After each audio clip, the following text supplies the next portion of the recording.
Sven Hedin. Sven Anders Hedin, KNO1kl RVO, February 19, 1865, November 26, 1952, was a Swedish geographer, topographer, explorer, photographer, travel writer, and illustrator of his own works.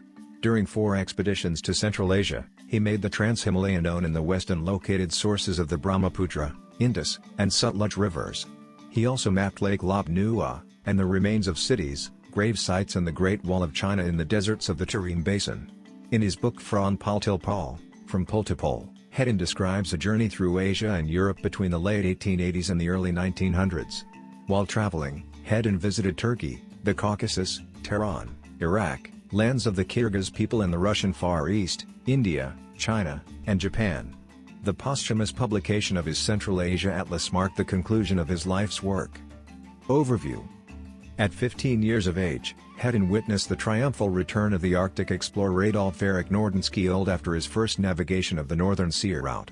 From that moment on, young Sven aspired to become an explorer.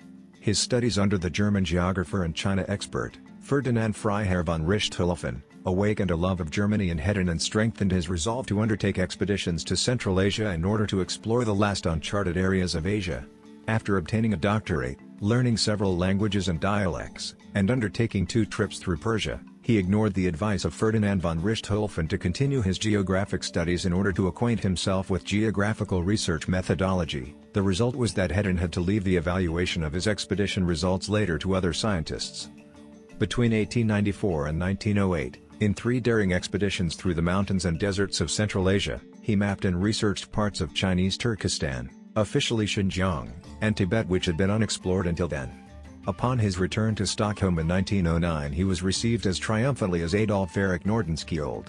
In 1902, he became the last Swede, to date, to be raised to the untitled nobility and was considered one of Sweden's most important personalities. As a member of 2 scientific academies, he had a voice in the selection of Nobel Prize winners for both science and literature. Hedin never married and had no children, rendering his family line now extinct. Hedin's expedition notes laid the foundations for a precise mapping of Central Asia. He was one of the first European scientific explorers to employ indigenous scientists and research assistants on his expeditions. Although primarily an explorer, he was also the first to unearth the ruins of ancient Buddhist cities in Chinese Central Asia. However, as his main interest in archaeology was finding ancient cities, he had little interest in gathering data through scientific excavations. Of small stature, with a bookish, bespectacled appearance, Hedin nevertheless proved himself a determined explorer, surviving several close brushes with death from hostile forces and the elements over his long career. His scientific documentation and popular travelogues, illustrated with his own photographs, watercolor paintings and drawings, his adventure stories for young readers and his lecture tours abroad made him world famous. As a renowned expert on Turkestan and Tibet, he was able to obtain unrestricted access to European and Asian monarchs and politicians as well as to their geographical societies and scholarly associations. They all sought to purchase his exclusive knowledge about the power vacuum in Central Asia with gold medals, diamond-encrusted Grand Crosses, honorary doctorates and splendid receptions, as well as with logistic and financial support for his expeditions. Hedin, in addition to Nikolai Przhevalsky, Sir Francis' young husband, and Sir Aurel Stein, was an active player in the British-Russian struggle for influence in Central Asia, known as the Great Game.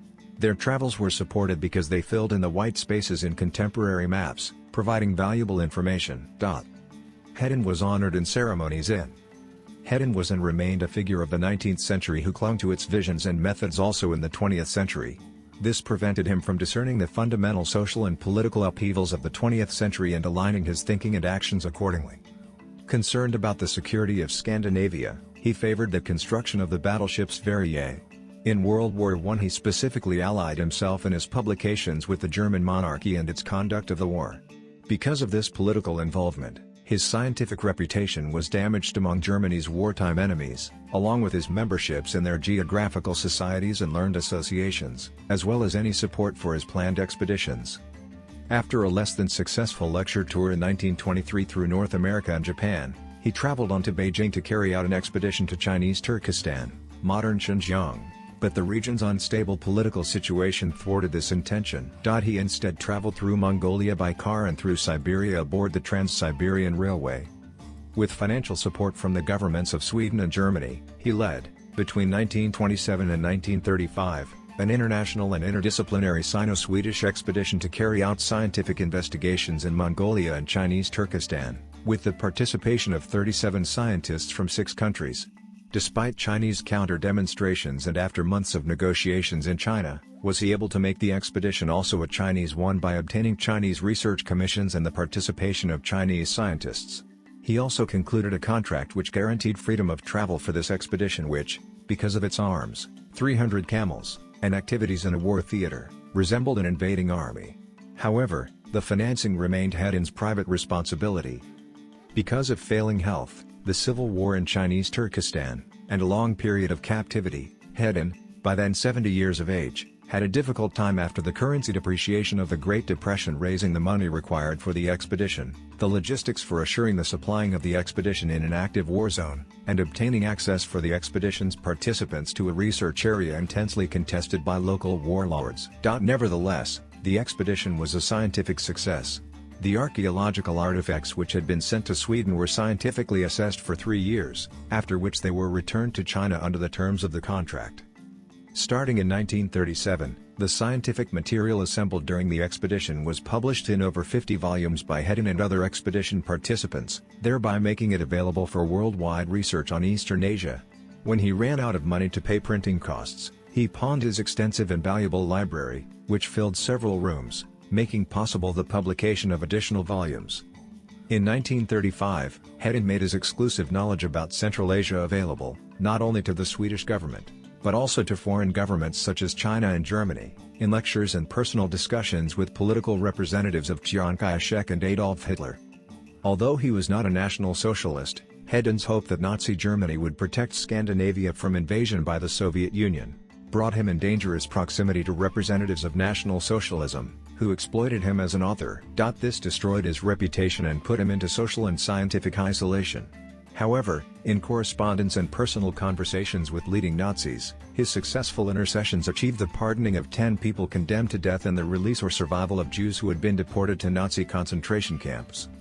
At the end of the war, U.S. troops deliberately confiscated documents relating to Hedin's planned Central Asia Atlas.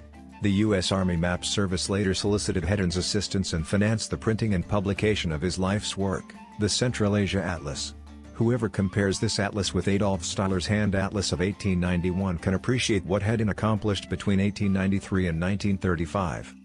Although Hedin's research was taboo in Germany and Sweden because of his conduct relating to Nazi Germany, and stagnated for decades in Germany, the scientific documentation of his expeditions was translated into Chinese by the Chinese Academy of Social Sciences and incorporated into Chinese research.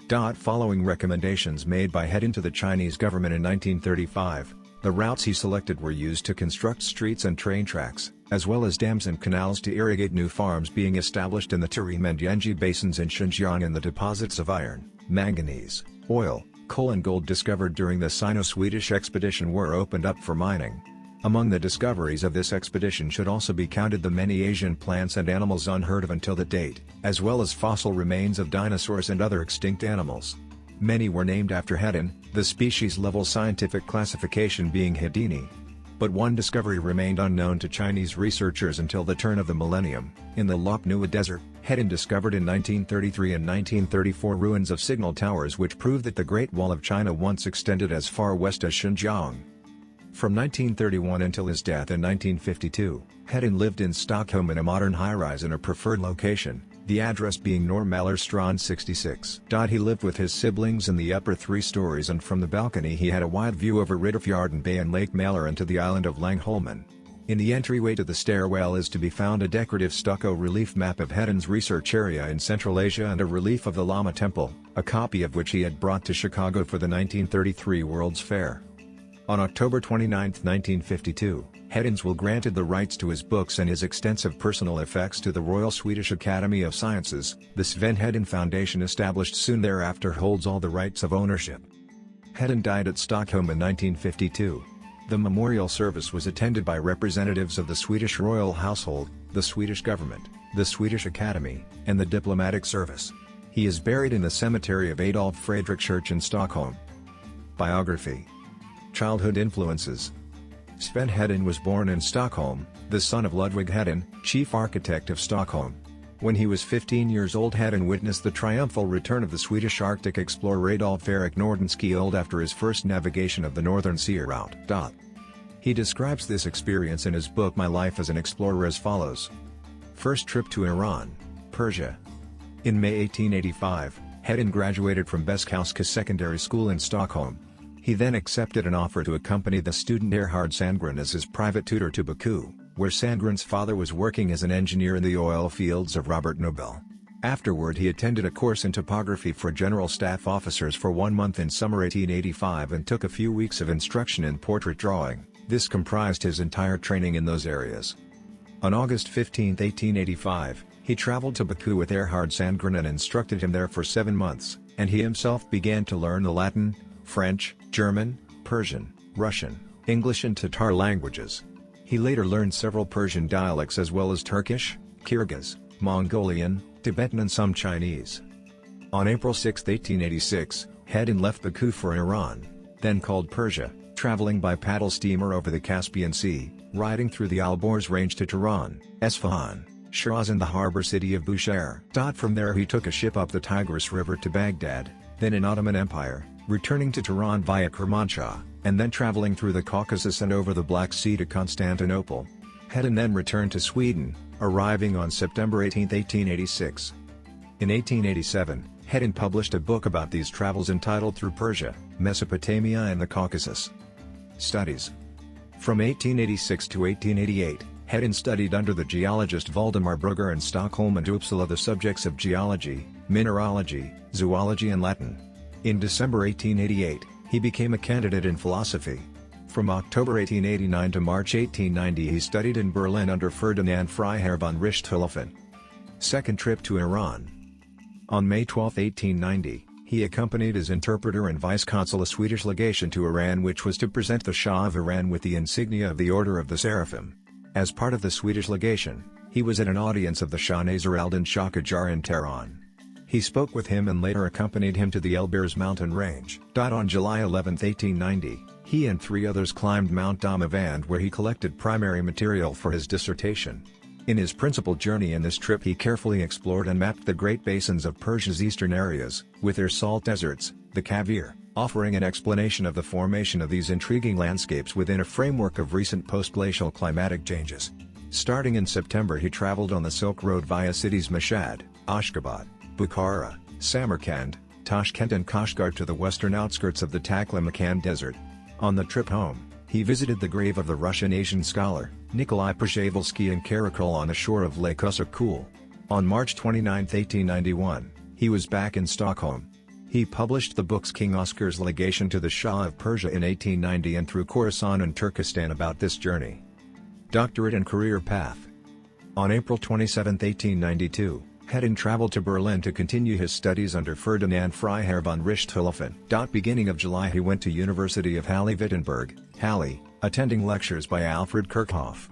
Yet in the same month, he received the degree of Doctor of Philosophy with a 28-page dissertation entitled Personal Observations of Damavand. This dissertation is a summary of one part of his book, King Oscar's Legation to the Shah of Persia in 1890. Eric Wennerholm remarked on the subject. Ferdinand Freiherr von Richthofen not only encouraged Hedin to absolve cursory studies, but also to become thoroughly acquainted with all branches of geographic science and the methodologies of the salient research work, so that he could later work as an explorer. Hedin abstained from doing this with an explanation he supplied in old age. Hedin had therewith decided to become an explorer. He was attracted to the idea of traveling to the last mysterious portions of Asia and filling in the gaps by mapping an area completely unknown in Europe. As an explorer, Hedin became important for the Asian and European powers, who courted him, invited him to give numerous lectures, and hoped to obtain from him in return topographic, economic and strategic information about Inner Asia, which they considered part of their sphere of influence. As the era of discovery came to a close around 1920, Hedin contented himself with organizing the Sino-Swedish expedition for qualified scientific explorers. First expedition. Between 1893 and 1897, Hedin investigated the Palmyra Mountains, traveling through the Tarim Basin in Xinjiang region, across the Taklamakan Desert, Lake Karakoshan and Lake Boston, proceeding to study northern Tibet. He covered 26,000 kilometers, 16,000 miles, on this journey and mapped 10,498 kilometers, 6,523 miles, of them on 552 sheets. Approximately 3,600 kilometers, 2,200 miles, led through previously uncharted areas. He started out on this expedition on October 16, 1893, from Stockholm, traveling via St. Petersburg and Tashkent to the Palmyra Mountains. Several attempts to climb the 7,546 meters, 24,757 feet, high Muztagh, called the Father of the Glaciers, in the Palmyra Mountains were unsuccessful. He remained in Kashgar until April 1895 and then left on 10th of April with 3 local escorts from the village of Merkit in order to cross the Taklamakan Desert via Tusluk to the Khotan River. Since their water supply was insufficient, 7 camels died of thirst, as did 2 of his escorts, according to Hedin's dramatized and probably inaccurate account. Bruno Baumann traveled on this route in April 2000 with a camel caravan and ascertained that at least one of the escorts who, according to Hedin, had died of thirst had survived, and that it is impossible for a camel caravan traveling in springtime on this route to carry enough drinking water for both camels and travelers.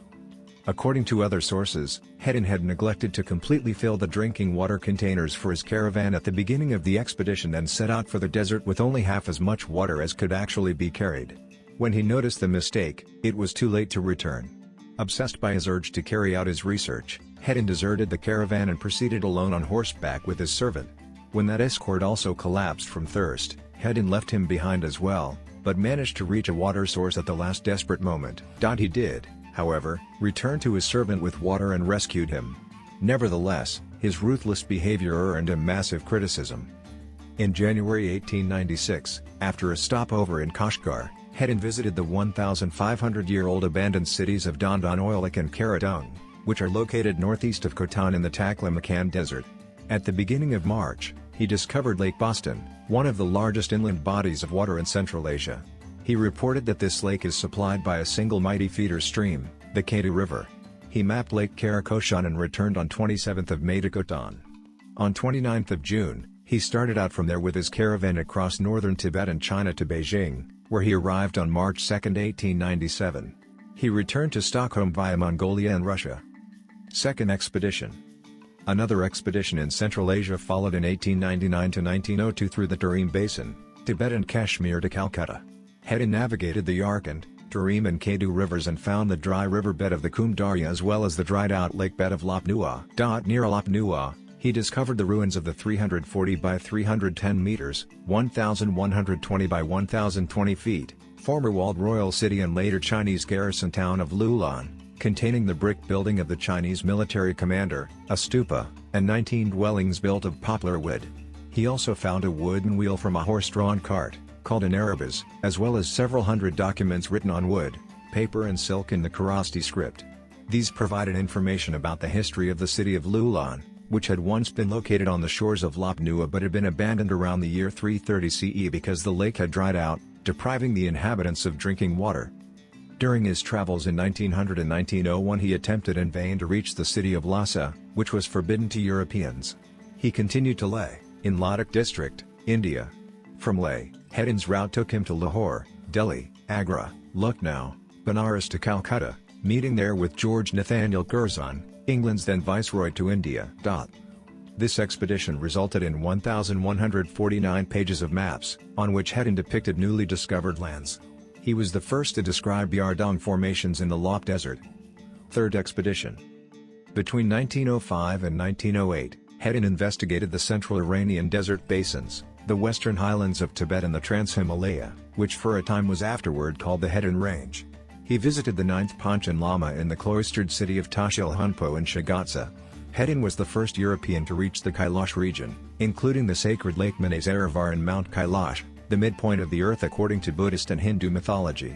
The most important goal of the expedition was the search for the sources of the Indus and Brahmaputra rivers, both of which Hedin found.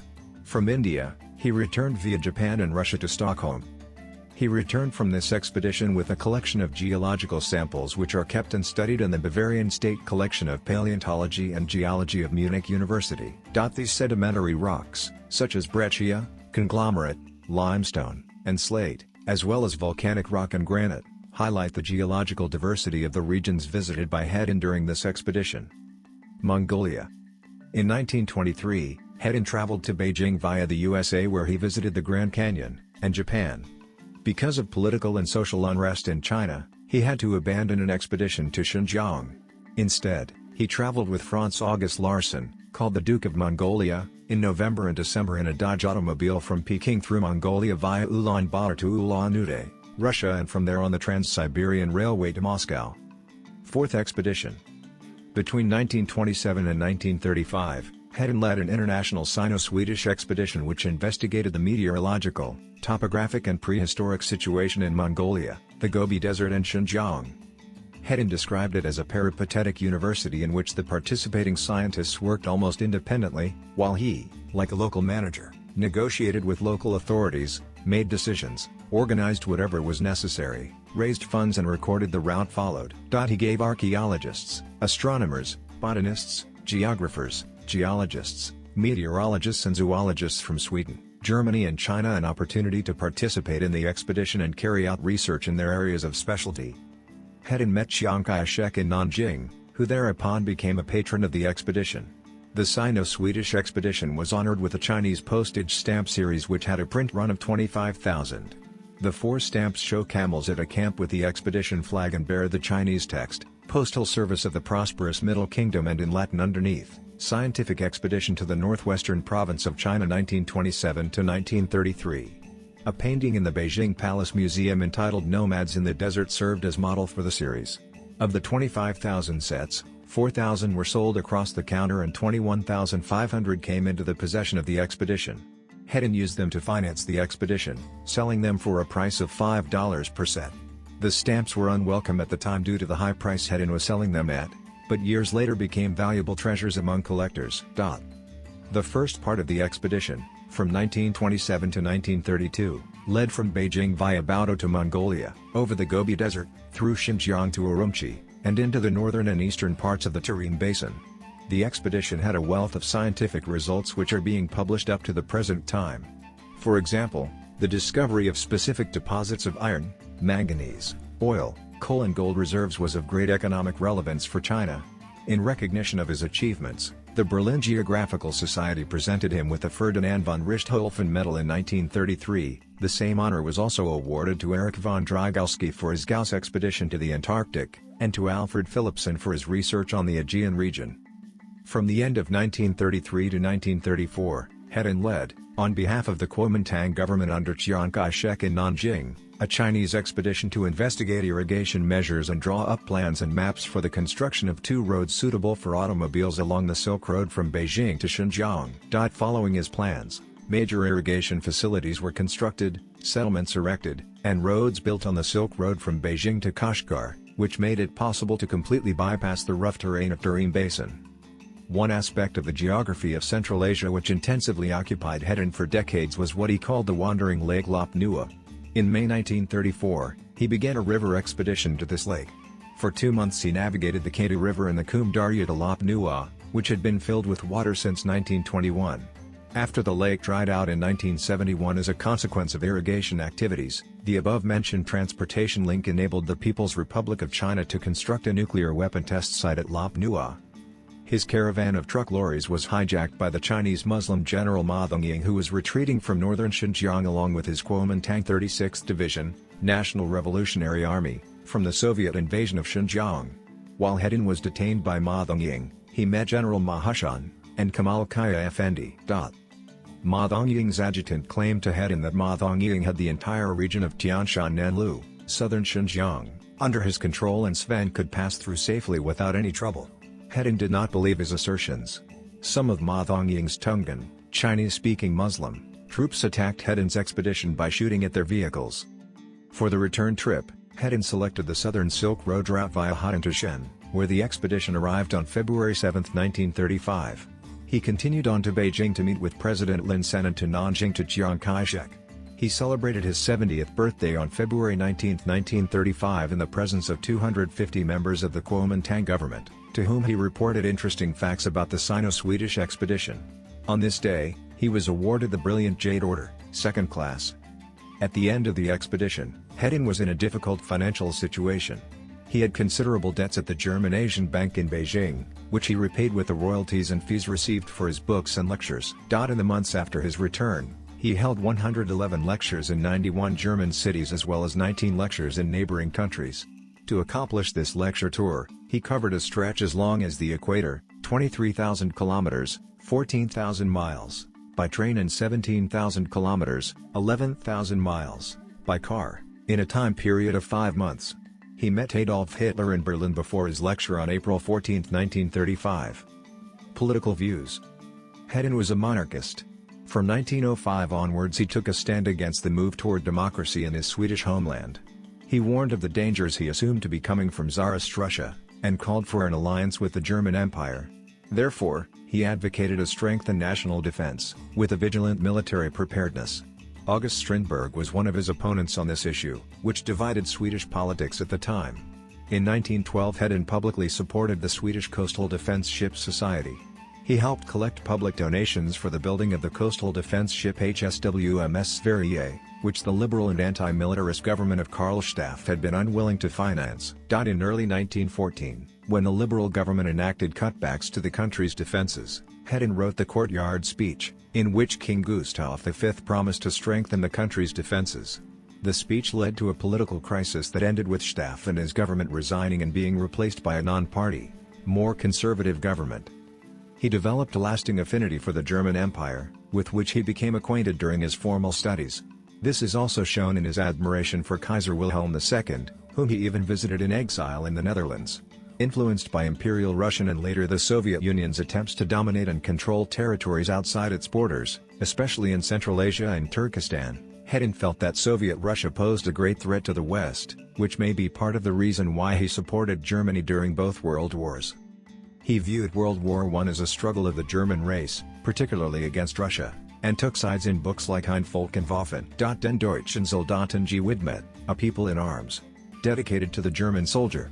As a consequence, he lost friends in France and England and was expelled from the British Royal Geographical Society, and from the Imperial Russian Geographical Society. Germany's defeat in World War I and the associated loss of its international reputation affected him deeply. That Sweden gave asylum to Wolfgang Kapp as a political refugee after the failure of the Kapp putsch is said to be primarily attributable to his efforts. Hedin and Nazi Germany. Hedin's conservative and pro-German views eventually translated into sympathy for the Third Reich, and this would draw him into increasing controversy towards the end of his life. Adolf Hitler had been an early admirer of Hedin, who was in turn impressed with Hitler's nationalism. He saw the German leader's rise to power as a revival of German fortunes, and welcomed its challenge against Soviet communism. He was not an entirely uncritical supporter of the Nazis, however. His own views were shaped by traditionalist, Christian and conservative values, while National Socialism was in part a modern revolutionary populist movement. Hedin objected to some aspects of National Socialist rule, and occasionally attempted to convince the German government to relent in its anti-religious and anti-Semitic campaigns. Hedin met Adolf Hitler and other leading National Socialists repeatedly and was in regular correspondence with them. The politely worded correspondence usually concerned scheduling matters, birthday congratulations, Hedin's planned or completed publications, and requests by Hedin for pardons for people condemned to death, and for mercy, release and permission to leave the country for people interned in prisons or concentration camps. In correspondence with Joseph Goebbels and Hans Draeger, Hedin was able to achieve the printing of the daily watchwords year after year.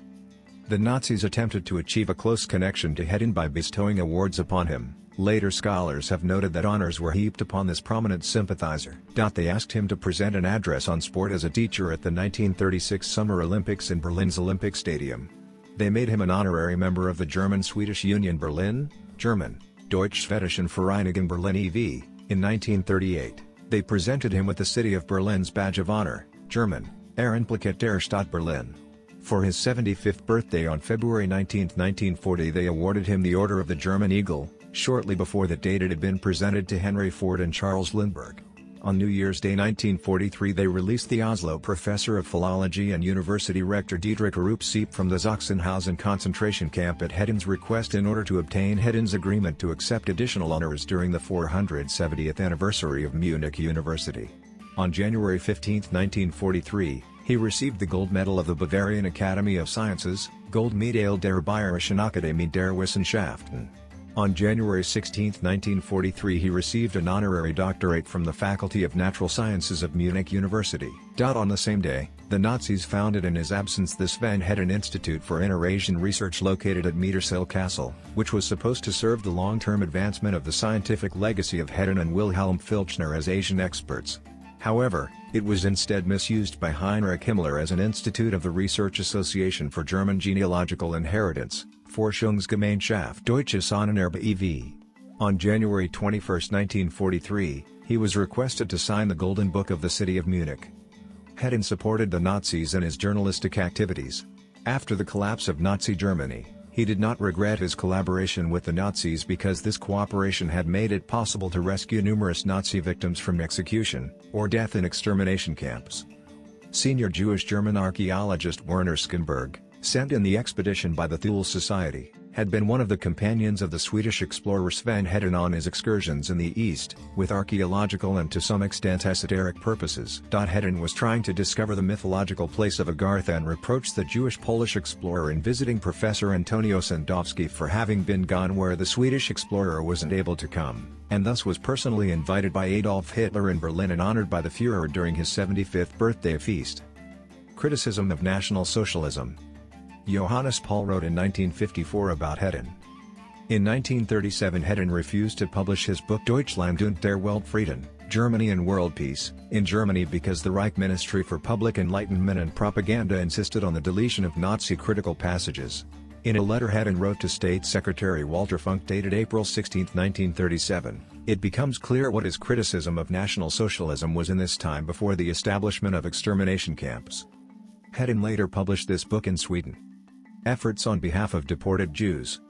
After he refused to remove his criticism of National Socialism from his book Deutschland und der Weltfrieden, the Nazis confiscated the passports of Hedin's Jewish friend Alfred Philippson and his family in 1938 in order to prevent their intended departure to American exile and retain them in Germany as a bargaining chip when dealing with Hedin. The consequence was that Hedin expressed himself more favorably about Nazi Germany in his book 50 Jahre Deutschland, subjugated himself against his conscience to the censorship of the Ministry of Public Enlightenment and Propaganda, and published the book in Germany.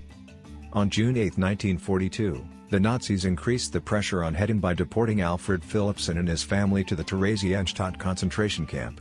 By doing so, they accomplished their goal of forcing Hedin against his conscience to write his book Amerika im Kampf der Kontinente in collaboration with the Ministry of Public Enlightenment and Propaganda and other government agencies and to publish it in Germany in 1942.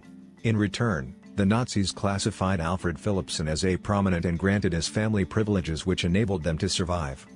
For a long time Hedin was in correspondence with Alfred Philippson and regularly sent food parcels to him in Theresienstadt concentration camp. On May 29, 1946, Alfred Philippson wrote to him, translation, abbreviated quotation. Hedin responded on July 19, 1946, translation, abbreviated quotation. The names and fates of the over 100 deported Jews whom Hedin tried to save have not yet been researched. Efforts on behalf of deported Norwegians. Hedin supported the cause of the Norwegian author Arnulf Overland and for the Oslo professor of philology and university director Diedrich Arup Seep, who were interned in the Sachsenhausen concentration camp. He achieved the release of Diedrich Arup Seep, but his efforts to free Arnulf Overland were unsuccessful. Nevertheless, Arnulf Overland survived the concentration camp. Efforts on behalf of Norwegian activists. After the Third Senate of the highest German military court, Reichskriegsgericht, in Berlin condemned to death for alleged espionage the 10 Norwegians Sigurd Jacobsen, Gunnar Helsen, Helge Borseth, Sigmund Bromland, Peter Andre Hjelmervik, Sigmund Rasmussen, Gunnar Carlsen, Knut Gjerstad, Christian Oftedal and Fritjof Lund. On February 24, 1941, Hedin successfully appealed via Colonel General Nikolaus von Falkenhorst to Adolf Hitler for their reprieve. Their death penalty was converted on June 17, 1941 by Adolf Hitler to 10 years forced labor. The Norwegians Carl W. Müller, Knut Nærum, Peter Fagerlund, Ottar Ryan, Tor Gerard Rydland, Hans Bernhard Reisanger and Arne Sorvag, who had been condemned to forced labor under the same charge, received reduced sentences at Hedin's request. Unfortunately, Hans Bernhard Reisanger died in prison just a few days before his release. Von Falkenhorst was condemned to death, by firing squad, by a British military court on August 2, 1946, Because of his responsibility for passing on a Vorurbeifel called the Commando Order, Hedin intervened on his behalf, achieving a pardon on December 4, 1946, with the argument that von Falkenhorst had likewise striven to pardon the 10 Norwegians condemned to death. Von Falkenhorst's death penalty was commuted by the British military court to 20 years in prison. In the end, Nicolaas von Falkenhorst was released early from the World War Criminals Prison on July 13, 1953. Awards. Because of his outstanding services, Hedin was raised to the untitled nobility by King Oscar II in 1902, the last time any Swede was to receive a charter of nobility. Oscar II suggested that he prefix the name Hedin with one of the two common predicates of nobility in Sweden, af or von, but Hedin abstained from doing so in his written response to the king. In many noble families in Sweden, it was customary to do without the title of nobility. The coat of arms of Hedin, together with those of some 2,000 noble families, is to be found on a wall of the Great Hall in Riddarhuset, the assembly house of Swedish nobility in Stockholm's inner city, Gamla stan. In 1905, Hedin was admitted to membership in the Royal Swedish Academy of Sciences and in 1909 to the Royal Swedish Academy of War Sciences. From 1913 to 1952 he held the 6th of 18 chairs as an elected member of the Swedish Academy. In this position, he had a vote in the selection of Nobel Prize winners. He was an honorary member of numerous Swedish and foreign scientific societies and institutions which honored him with some 40 gold medals. 27 of these medals can be viewed in Stockholm in a display case in the Royal Coin Cabinet. He received honorary doctorates from Oxford, 1909, Cambridge, 1909, Heidelberg, 1928, Uppsala, 1935, and Munich, 1943, universities, and from the Handelshochschule Berlin, 1931. All Dr. Phil. H.C., from Breslau University, 1915, Dr. Jur. H.C., and from Rostock University, 1919, Dr. Med. H.C. Numerous countries presented him with medals. In Sweden he became a Commander First Class of the Royal Order of the North Star, KNO1kl, with a brilliant badge, and Knight of the Royal Order of Vasa, RVO. In the United Kingdom he was named Knight Commander of the Order of the Indian Empire by King Edward VII. As a foreigner, he was not authorized to use the associated title of Sir, but he could place the designation XI after his family name Hedin. Hedin was also a Grand Cross of the Order of the German Eagle.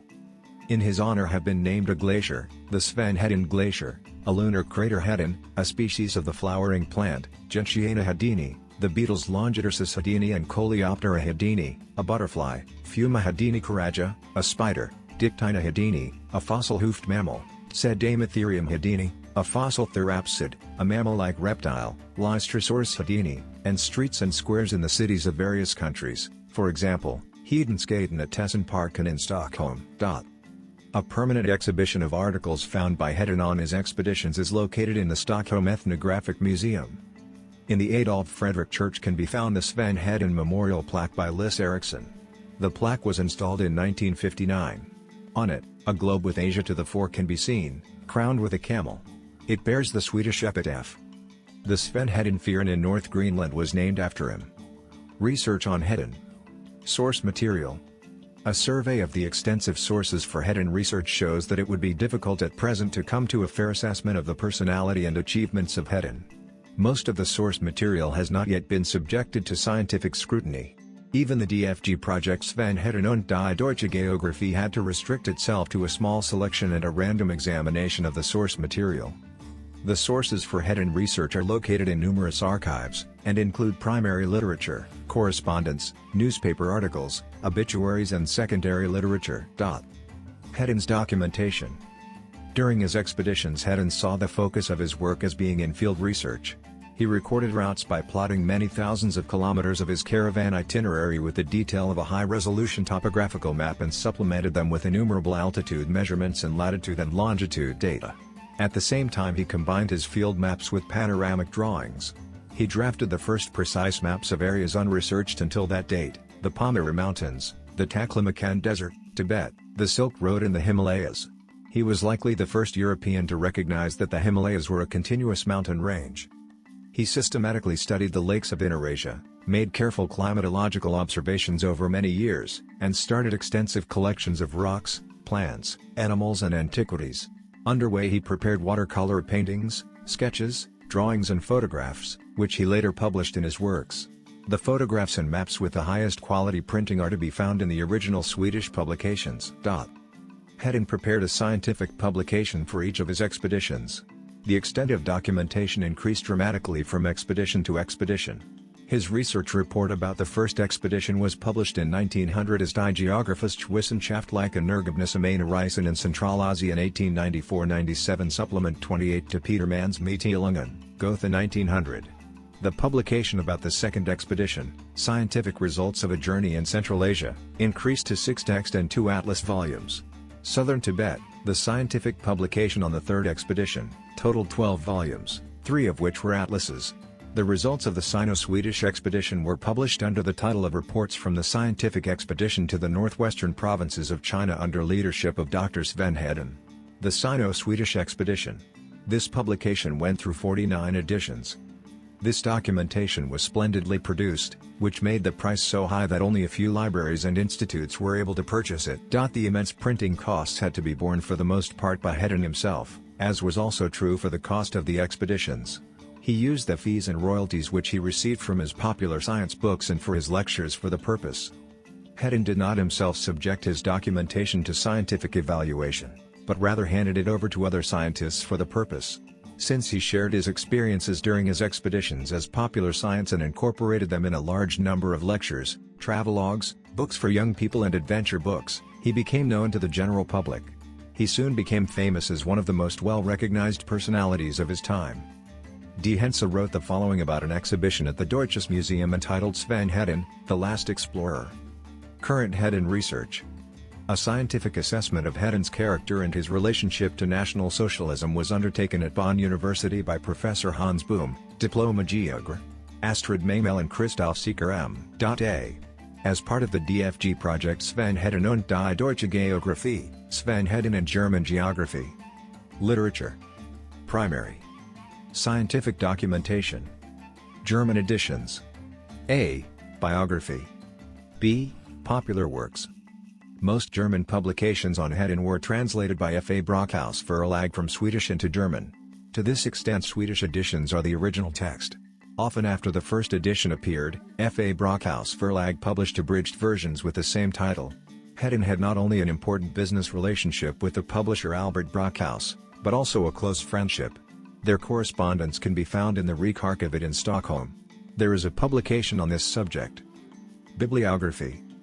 Biographies. Hedin and National Socialism Biographies. Hedin and National Socialism Biographies.